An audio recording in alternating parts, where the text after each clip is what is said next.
ang nationwide distribution ng Voters Information Sheets o VIS para sa 2025 hatol ng bayan, inilunsad na ng COMELEC.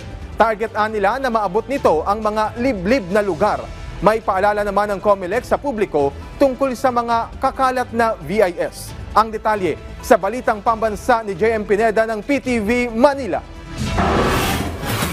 Mismong si Commission on Election Chairman George Garcia ang personal na umikot at namahagi ng mga Voters Information Sheet o VIS sa mga rehistradong botante sa Pasay City kaninang umaga. Ito na rin ang pagsimula ng nationwide distribution ng VIS na makakatulong at gabay para sa mga botante sa darating na halalan. Nilalaman ng VIS ang pangalan ng botante, presinto kung saan siya boboto at tirahan nito. Sa loob makikita naman ang paraan kung paano boboto at mga paalala sa mismong araw ng halalan. Nakalagay rin sa papel ang listahan ng mga kakandidato sa national at local election.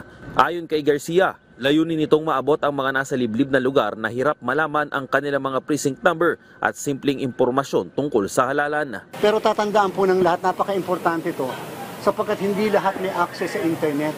Kaawa-awa naman yung mga kababayan natin na mga mahihirap. Kababayan na natin na nasa mga malalayong lugar, wala naman po silang access sa internet, wala namang internet connectivity sa kanila. So paano sila makakakuha ng impormasyon mula sa ating precinct finder? Mahigpit na paalala ng COMELEC na tanging mga tauhan lamang nila ang namimigay ng VIS. Tignan rin umano mabuti kung ano ang mga nakalagay na impormasyon sa papel para matiyak na ito nga ay lehitimong galing sa ahensya. Yung aming mga tauhan, meron silang ID.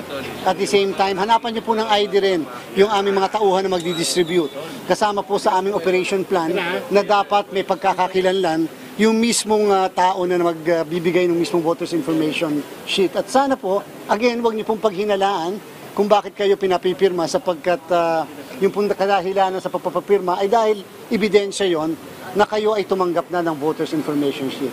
Nagbigay naman ng babala ang ahensya na huwag nang tangkain pa na gayahin ng VIS at gamitin sa ibang bagay dahil kakasuhan nila ang gagawa nito. Samantala, matapos ang nangyaring lindol sa Myanmar, kinumpirma ng COMELEC na hindi na internet voting ang gagawin sa bansa.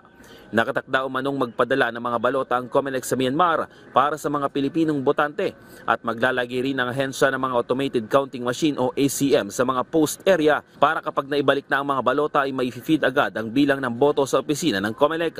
Tinatayang nasa higit 300 botante ang nakarehistro sa Myanmar na boboto sa darating na halalan. Mula sa People's Television Network, JM Pineda para sa Balitang Pambansa.